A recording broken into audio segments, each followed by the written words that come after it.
Pessoal, sejam todos bem-vindos e bem-vindas a mais um vídeo do canal Palavra em Ação.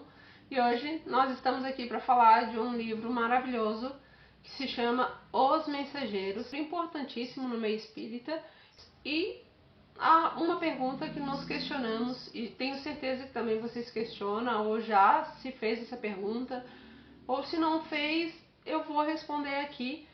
Na verdade, o livro Os Mensageiros vai te responder, que é: eu sou médium? Você é médium? Somos todos médiums? O que é mediunidade? Então, o livro Os Mensageiros, ele traz um pouquinho desse relato, traz um pouquinho do relato de André Luiz, né, da pesquisa que ele fez lá no mundo espiritual, e é sobre isso que nós vamos falar hoje. É um breve resumo desse livro, e se você não tem o livro Os Mensageiros, já te falo que você precisa comprar, precisa ler ele na íntegra, e provavelmente numa livraria perto da tua casa ou até mesmo no centro espírita que você frequenta, deve ter esse livro à venda. Se não tiver, o link aqui na descrição do vídeo, lá na Amazon, você pode comprar também com desconto, tá bem? E se você ainda não é inscrito no canal, por favor, se inscreva, clique, compartilhe, dá um like, porque você é muito importante para fazer com que esse canal cresça e fazer com que esse vídeo chegue a mais pessoas, tá bem? Então, conto com a sua ajuda, conto com você para fazer com que essa mensagem chegue a mais pessoas. Então vamos para o vídeo de hoje, que está muito interessante. Vamos lá! No livro, André Luiz, já cidadão do nosso lar, mostra que deseja deixar o apego aos familiares encarnados e iniciar trabalhos no bem. Ainda se encontra preso ao vitimismo, supervalorizando seu sofrimento pelas mudanças que aconteceram após seu retorno ao mundo espiritual. Assim é que Tobias, o amigo citado no livro anterior, indica-lhe serviços no centro de mensageiros da colônia espiritual Nosso Lar, um lugar dedicado à instrução e preparação de espíritos que reencarnam com a tarefa da mediunidade. Lá André passa a conhecer novas histórias, incluindo a de Vicente, que será seu colega de trabalho e aprendizado e que também fora médico na experiência terrena. São alguns capítulos dedicados a essas histórias, cada uma mais complicada que a outra, e faz com que André Luiz saiba como existem situações muito mais complicadas do que for a sua, e como muitos são os que vêm a falir quando encarnados, sendo o laço que os une a noção do que poderiam ter feito e não fizeram. Essas pessoas que André encontra são, muitas vezes, médios que faliram na última existência terrena, que novamente se preparam para a tarefa em mais uma oportunidade. Espíritos que haviam saído do nosso lar, a responsabilidade da mediunidade, guiados por recursos para cumpri-las. Após um breve período se integrando com as pessoas presentes no centro de mensageiros, André e seu novo amigo Vicente, junto com o instrutor Aniceto, partem para tarefas na Terra entre os encarnados. No caminho, passam por uma instituição no umbral mais pesada, dedicada ao tratamento de espíritos ainda muito sofredores, sem condições de adentrarem numa colônia de vibração mais amena. No local, André conhece várias histórias, incluindo a de Alfredo, dirigente do Instituto. Os trabalhadores então conhecem as câmaras onde ficam os espíritos em tratamento. E conta-nos André que muitos ainda encontram-se dementados, fruto de lembranças dos erros cometidos durante a encarnação.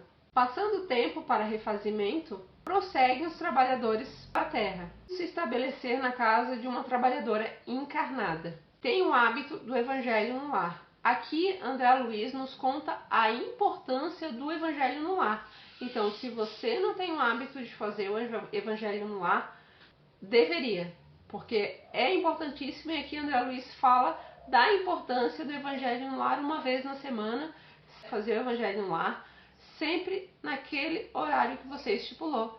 Convide a sua família, convide as pessoas que moram com você a fazer o Evangelho no lar. A casa é como um posto de socorro e refazimento para muitos irmãos desencarnados. Os trabalhadores buscam ali recursos para as tarefas que necessitam realizar. Sofredores são atendidos e encaminhados às instituições correspondentes. Encontros entre encarnados e desencarnados são realizados através do sonho. Então, quando você dorme, você aí em casa, quando você dorme, você se encontra com espíritos desencarnados. Por isso que muitas vezes você acorda e lembra do sonho, às vezes não lembra do sonho, mas quando você dorme, o seu espírito se desliga, ele não sai por completo, ele fica preso pelo fio de prata e você então pode acabar encontrando espíritos desencarnados, espíritos que já se foram ou espíritos que você não conhece. E então, durante uma semana, a equipe de trabalho vai permanecer buscando recursos nesse lar e realizando suas tarefas.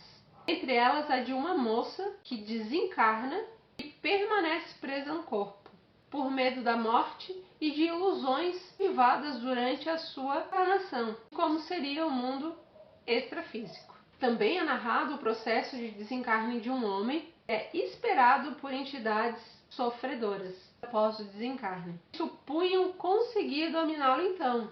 Tal fato só não acontece devido aos méritos de sua mãe, que vela por ele no momento da desencarnação, a fim de levá-lo para uma estação de refazimento e aprendizado em outro ambiente. É interessante notar que toda a história se passa no decorrer de apenas uma semana. Percebemos na obra, então, a quantidade de trabalho que a equipe espiritual pode promover em tão curto tempo. Emmanuel ainda nos avisa em seu prefácio que a obra trata-se de um relato incompleto, ou seja, ainda tem coisas que por alguma razão não compuseram o relato. Isso quer dizer que por alguma razão tem algumas coisas que a espiritualidade ainda não pode nos revelar, ou por algum motivo específico, ou porque ainda não temos a condição de entender. A mensagem principal do livro é de não dormirmos no ponto e de aproveitarmos toda e qualquer oportunidade que se apresente para fazermos o bem, tentarmos nos melhorar. Ainda que o livro foque mais na questão dos médiuns, pois o que encontraremos do outro lado nada mais é do que um reflexo do que fomos aqui na Terra enquanto encarnados.